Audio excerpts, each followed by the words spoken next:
안녕하세요. 오늘 발표하게 될 이기윤혜원입니다.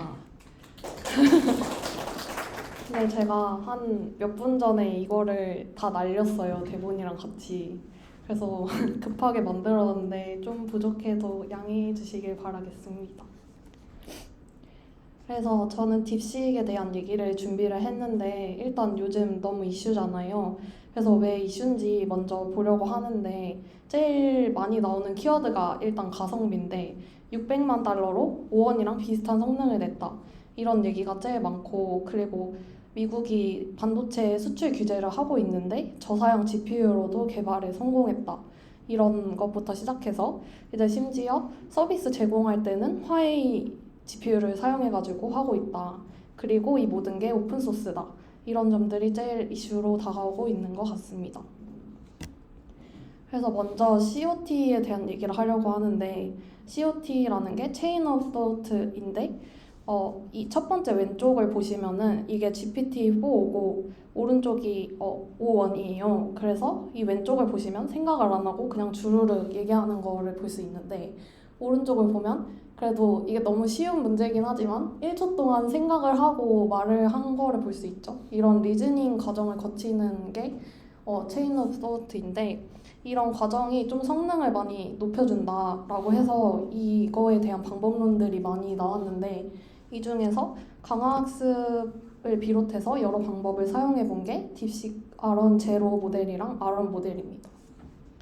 그래서 먼저 제로에 대해서 설명을 하려고 하는데 아까 강화학습을 사용했다고 했잖아요. 근데 강화학습에서 일반적으로 많이 사용하는 알고리즘이 이 위에 PPO인데 얘는 뭐냐면 이제 퀘스천을 폴리시 모델에 집어넣으면 뭔가 아웃풋을 내보내는데 거기에 대한 보상을 주고 그 다음에 미래까지 고려했을 때 나오는 그런 가치까지 고려를 해서 보상을 주는 그런 알고리즘이고 밑에 GRPO는 밸류 모델이 없어요. 그래서 이 폴리시 모델이 퀘스천에 대해서 여러 가지 답변을 먼저 내뱉고 그걸 그룹화 시켜서 그 중에서 상대적인 순위를 내는 과정으로 하는 게 GRPO입니다.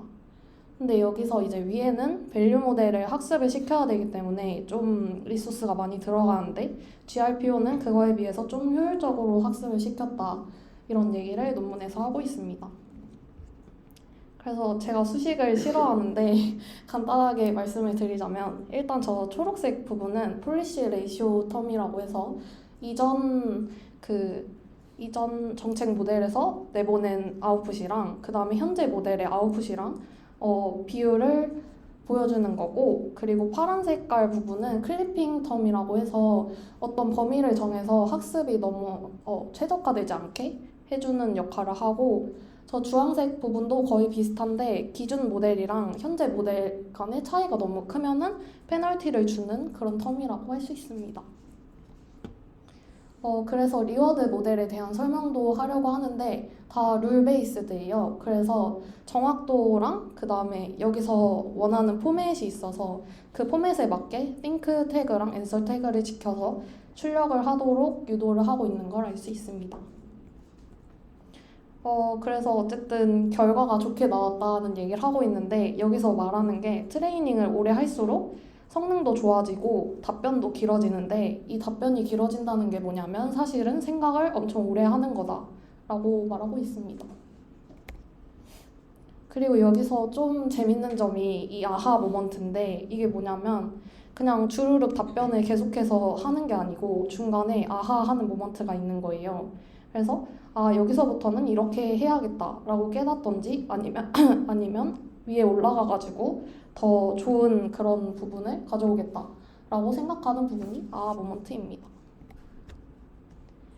근데 얘네도 한계가 있는데 일단 가독성이 안 좋고 랭귀지 믹싱에 문제가 있어서 이 사람들이 다른 방법을 통해서 만든 게 아런인데 얘가 뭐냐면 일단 얘는 다른 점이 콜드 스타트 데이터를 이용해가지고 파인 튜닝을 하는데 이게 뭐냐면 처음에 강화학습할 때 처음부터 하면 좀 초기가 불안정하잖아요. 그래서 이 콜드 스타트 데이터를 이용해가지고 하는데 이 콜드 스타트 데이터가 뭐냐면 딥시크 R1 제로에서 얘네를 가져와서 좀 가독성 좋은 애들을 가져와요.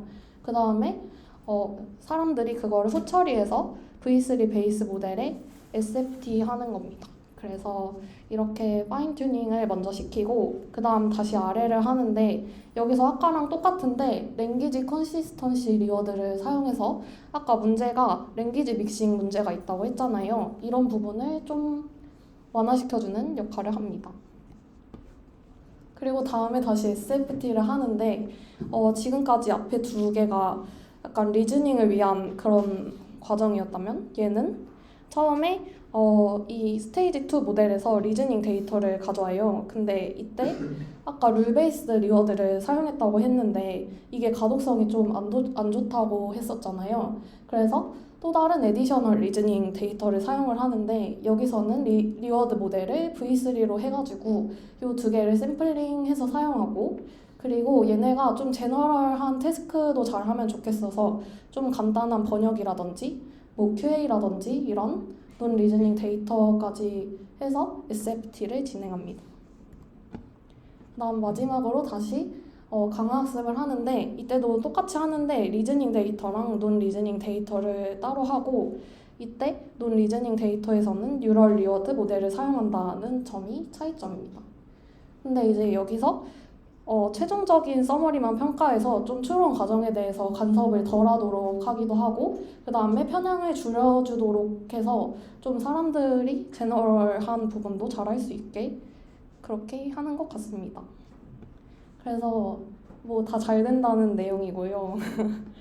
그리고 여기서 중요한 게 디스틸레이션인데 이 딥시크가 큰 모델이잖아요. 그래서 여기서 데이터를 뽑아서 좀 작은 언어 모델들의 학습을 시키는 거예요. 그래서 SFT 하는 과정을 디스틸레이션이라고 하는데 이렇게 하니까 결과가 엄청 잘 나왔다고 얘기하고 있고 얘네들이 다 오픈소스로 나와 있습니다. 그리고 여기서 좀 재밌는 게 이 사람들이 강학습을 할 때랑 디스틸레이션을 할 때랑 뭐가 더 좋은지가 궁금했던 거예요. 그래서 해봤더니 디스틸레이션 할 때가 더 잘 나왔다 이런 얘기도 하고 있습니다. 그래서 논문 자체는 흥미로운데 너무 논란이 많아가지고 일단 디스틸레이션 얘기를 많이 하더니 챗 GPT에서 가지고 왔다. 그래서 막 다른 짤들 보면은 막 너는 누구냐 이렇게 했는데 챗 GPT예요 이렇게 하는 짤도 있고 그렇거든요.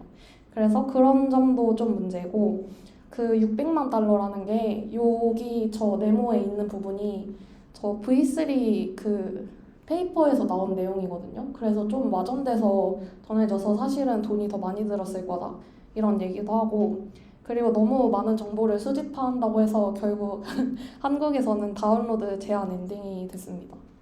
그래서 간단하게 살펴봤는데 더 관심 있으신 분들은 페이퍼를 한번 봐보시면 좋을 것 같습니다. 감사합니다.